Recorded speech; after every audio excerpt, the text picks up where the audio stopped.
I'm not.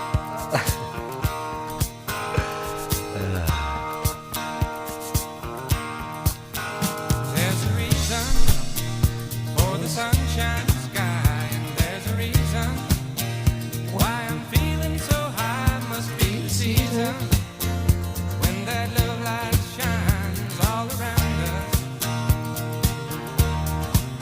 So let that feeling grab you deep inside and send you reeling where your love can't hide, and then go stealing through the moonlit nights with your lover.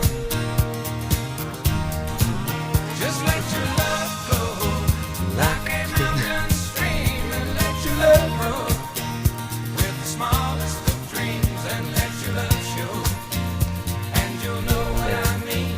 It's the season. Okay. Welcome to the Sophisticated Bro episode 2. You guys got a little taste with the introduction last time. And I told you, I let you know that Jon Ranger is going to be on. I'm here. He's here. I'm ready. Let's talk about things. I got to adjust my mic a little bit. Is that good? Perfect. Let me turn that off, huh? So, I introduced Jon last time. I mentioned that I admire him. Right? Oh, sweet. I do. I admire you. Something that I really wanted to touch on was prior Valley Bible days, when I was going to the church. And as a disclaimer, if anybody that's listening to this hears me say some incriminating things about myself, I've done drugs, right? Yeah. I used to get drunk a lot, Right. on a regular basis. So I remember, I first started going to VBF. If people don't know what VBF is, it's my church. And I mean, I'd be coming down, off a crazy weekend. No, like a crazy weekend. And you were leading worship back then. It's probably like 2013, 14. And you'd be leading worship. And I was like, man, that guy's so good. He's so good. And that whole band is so talented. And I always told myself, I'm going to play drums in that band one day. And I, at the time, probably wasn't even playing drums. But it's just crazy how things worked out. You weren't playing drums at all? Not really, no. This was like pre-Aviators stuff. Huh. Yeah, and I still ended up in... How long did you take a break from drumming? Or when did you... I went to College of the Canyons when I was 17. Yeah. I moved to Valencia, and I guess that's when I stopped playing. And then Alec Oliveri from Trucks a Mile hit me up one day, was like, hey man, this band, the Aviators, looking for a drummer. I threw your name out there. Are you interested? And I went and tried out. That's kind of where this Sophisticated Bro thing comes from, because Dan told me the first time he saw me, he looked me up on Facebook, and there's a picture of me when I used to take steroids, and I'm Macho Man Randy Savage. Right. In tie-dye short shorts. Right. And with a farmer's tan. But at any rate, he was like, wow, this is the guy that's going to come play drums for us. But it ended up working out. Yeah. That's crazy. That's wild, man. Yeah, dude, it's interesting how our paths have crossed, because I always knew the Aviators, like everybody who's always were, when we would play somewhere or something, they would be like, have you guys heard the Aviators? And we're like, no, we haven't heard of the. So it kind of became like an itch of like, some point we're not going to play on the same night and we're actually going to be able to like see each other. Right. That never really happened. The only time I've ever seen you guys play was at the Christmas parade when you guys were on the back of that truck. Which was a good time. And that was awesome. Like it was really fun. Yeah.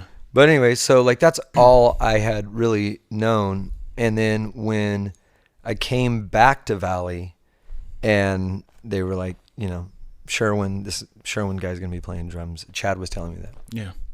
And which is kind of weird how I kind of I kind of snuck my way into that family too. Yeah, man. Yeah. Yeah. know. Yeah. But it's funny because honestly, like when I first saw you, I was just like, this is exactly who I expected to be playing drums for this band, the Aviators, you know? And then and then you and I started talking, and like, it was just like instantly, like, I was like, yeah, I like this guy a lot, you know? Right. And that's something that, like, I've been working on anyways over the last probably couple years of my life, is looking beyond the surface of people, because oftentimes I feel like people maybe see me as one thing, but really I'm, you know, What trying do you to be think they something see else. you as? You know, the layers of the thing I've created, you know, like, as far as being a pastor's son, you know, that's why I have a song called "Son of a Preacher." Is Right. like, but the being a pastor's son, being just a worship leader, or being just a musician in a band, it. I think there's more. I'm realizing that there is way more to life than that. And when I die, I don't want to be remembered as just that guy who was a really great musician, or maybe some people would say a mediocre musician, whatever. But my point being is, like, I want there to be more. I want to leave people with more than just that. But that takes, like, a whole bunch of work, you know? Yeah. No. And so, yeah. I think I understand what you're saying. I think it's hard. It's hard to have that kind of perspective being a drummer. You know, we're not the lyricists Right. most of the time. Right. I'm not Don Henley. Right. I'm I'm just, especially nowadays, you know, you learn in, like I was saying, there's a lot of parallels between life and I think music when you're trying to pursue it, you know. For sure.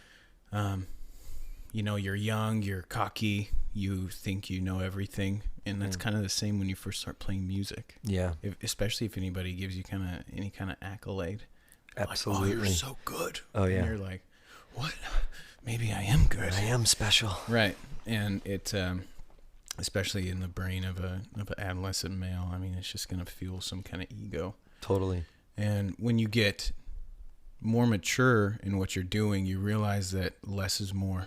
Right. And I think that's the same in life. You realize that less is more. You Yeah. can pay attention to the things that actually matter. And then the sound is so much sweeter. Oh, yeah. It's so much better. 100%. And everything just kind of, and people, it's like a subconscious thing, and they click into it. They can really, you'd be like, oh, that sounds good. Yeah. Right? Yeah. I think of like the intro to Superstition. Mm-hmm. So easy. I think that's Steve Jordan did that, like back in the 70s when Really? did a lot of cocaine. Yeah. But there's a YouTube video of him talking about it, and he's just like, you know, and he did the whole Blues Brothers album at that same time. And he's like, man, I listened to that, and I'm like, ugh, I overplayed so much. Right. And he's Right. an amazing. This is a guy. This is a guy who's an expert. You Yeah. know, he drummed for Sony for 40 years, probably 30, Right. 40 years now. And he's listening to the Blues Brothers record, which is a great record. Right. You listen to the Blues Brothers tunes, Yeah, it's phenomenal. yeah, and he's going, oh, I overplayed. That's just that mature ear that comes back, and, For sure. and you listen to it, and you go, you know. But isn't there so many? This is what I was saying to you earlier. There's so many things that we wish we could have done differently. You know, either as a young human, or a young musician, or a young Totally. whatever. 100%. 100%. You know, I started in the first band that I was in was a band called Unleavened, and we were like a Christian rock, like Hanson style band. Oh, beautiful. Yeah, dude, playing Yeah. Jerry's Pizza, The Gate, you know, the local spots Right. where Christian bands were allowed to play, you know. And And for some context, Bakersfield, not many music venues. No. Right? No. Jerry's Pizza has been around forever. yeah. It's in a basement. It is dark. Mm-hmm. It's not known for being like a like a Four Seasons. Right. It is. No. It's gutter. Yeah. But Yeah. some great. I mean, the first band that I ever saw there was Panic at the Disco, That's crazy. and I was like 14 in high school. Jerry's Pizza. I Panic think, at the Disco. I think one of the first bands I saw there was Yellow Card. Yeah. Right. Yeah. So, It's crazy. so far as Bakersfield culture goes and music goes, Jerry's Pizza has been one of those places. But anyway. I don't know where my water went. Oh. That's right. Oh, it's right here. It's hiding. Oh, man. So Sorry. you're in like a Hanson Yeah. type band. Yeah. I mean, that's the best way, But as you quickly realize at a young age, when you're playing in a basement like that, all the bands are playing in tunings I've never heard of, Right. and like they're wearing dark clothes and like, there's this like a whole nother world that I, as a young Christian boy, hadn't really experienced. Like POD was maybe they weren't even around yet probably when I. But you were still within even your school. You were still kind of an outlier. You were different, right? Oh, absolutely. Yeah, you were a dude. strange kid. Yeah, I was a weirdo. You were the weird yeah. kid. Yeah, I mean, I was lucky because I was liked. My personality was able to transcend what I would wear, dude. But I would wear like straight polyester, top and bottom, like bell bottoms, dude, with 3-inch platforms. Yeah. And like a misfit sometimes. Like it was. Yeah. I was very, very, but nonetheless, I very quickly realized like I've got to kind of mold into this world or I'm not going to be accepted, And so like moving on after that band was a band that I was trying to be more of something that was accepted by the masses.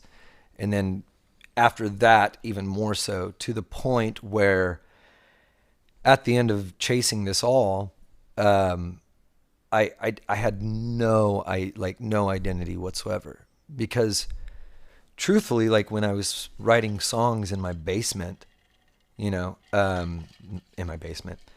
my garage. Yeah, there's not a basement. Yeah, no. In my garage, old upright piano that was out there, and the songs that I was writing was nothing of that. It was like love songs, and so it was really when I got in my 30s where I was like, I can't do this anymore for like the chase of like becoming famous. And when you're a dreamer, you always have those dreams in the back of your heads, the what ifs, but nonetheless, I was like, I'm just going to write the songs that I actually want to write and that I listen to, Right. But honestly, if there's any regret, I just wish I would have been a little bit more who I just was, which was the weirdo wearing the bell bottoms with the 3-inch platforms and writing songs about a girlfriend that's going to break up with me in 6 months. Yeah, because it's almost things that you can relate to over and over again. Yeah. Right? Yeah. It's not something that's foreign to you. No. You can always tap back into that feeling. Yeah. Yeah. Which makes it meaningful to you. Totally. To where when you play the song, it's meaningful. Yeah. And that's what's sad is like, I don't even like the music that I was a part of.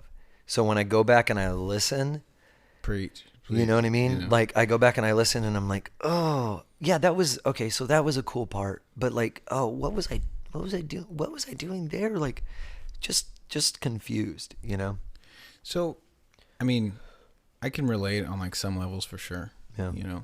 I wasn't a huge classic rock fan when I got, into the band that I played with for years and years and years. And it got to the point where drinking was a huge issue for me. Right. It burned me. The drinking, I think, more than anything, made everything so exaggerated, made every feeling I had so exaggerated. And, I just think that I was very depressed. Yeah. I really do. From the alcohol. But anyway, I got to the point where the thought of practicing with those guys made me sad, Yeah. you know, and it wasn't them. It had nothing to do with them. It had to do with this it was like an umbrella, and alcohol was the umbrella, and everything under it just had a little taste of that kind of sour note from alcohol in it. Totally. And I was never a huge classic rock fan. You know, like my dad liked, you know, he had all the CDs in our entertainment center, the Bad Companies, the Back in Blacks, the Zeppelin 1 and 2, and, you know, all of those things. And I enjoyed them. I really did. Right. But not the music that I learned to play drums to. Right. You know, I was like a late 90s, 2000s, like punk rock, Right. Blink 182 kid. You know, that's what I learned to play drums to was, do you know the band Bayside? I was like, anyway. No. No, I was like into like emo rock. Yeah, no, I definitely liked emo. Right. Like, I liked the Get Up Kids, and I liked Jimmy Eat World, and, Right. you know. But So that's my high school, those are my high school For sure. mixtapes. Yeah, You know yeah. what I mean? And when I met Dan in the band, I was so eager to be in a band that it didn't matter. We could have been playing samba. Right. You know what I mean? Yeah. And I would have been like, oh yeah, Totally. I love that music. 100. Yeah. You know, and that, I think it does come with like a seeking validation thing. For sure. But started playing classic rock, but then I did fall in love with classic rock. I really did. You know, I have a Bonham drum set, you know. Right. Love Zeppelin. I love, you know, some of the like you get into the Pink Floyds, which we never played any Pink Floyd or anything like that. But if you do like some deep digs into some like B-sides from the classic rock scene, stay away from the poppy stuff. Yeah. Great music. There's some fantastic music out there. However, not music I would write. No. Not something I would do. Right. You know, I would. You know, I was saying this about somebody that we were talking about the other day. I was like, I like classic jazz, or, you know, I like smooth jazz. Right. Doesn't mean I would play it. Right. You know, but Right. I guess the point I'm trying to make is, you know, I have very obtuse tastes. Right. I'm all over the map. Yeah, me too. Yeah. And to me, doing classic rock over and over again, especially the same, and I'm sure you get sick of playing the same songs. Anybody that's out there, if you're listening and you hear somebody, you go to a restaurant or a bar, trust and believe, chances are this person has played these songs for years. And 10 years. right. And for you either to request a song they don't know, Whoa, gosh. or you to, I just party fouled. I don't know. That's another thing, like audience people that are belligerent, kind of Yeah. trying to step over your set, and you're like, man, I'm already kind of not having a great time. Yeah. Yep. Yeah. Yeah. I don't even do it anymore, dude. I don't. You like if you ever see You told me that you do something that you either like stare at people and just go, no. Yeah. I just look at them and say no. No. No. That's it. There was a lady the other day, a couple weeks back, and she was like, we had just got done playing like Billie Jean or something, and like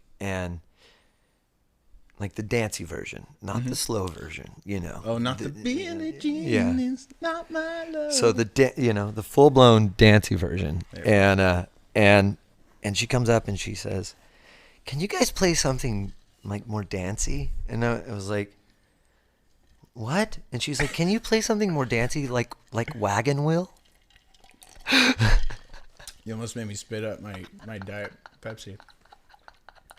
And I Can you play something more dancey like Wagon like Wheel? Wagon Wheel. And I was like, I looked at her and I just said, no. That's a Rosedale chick for sure, right? Yeah. Yeah. Oh, for sure. Can you play Wagon Wheel? Yeah. And so, you know,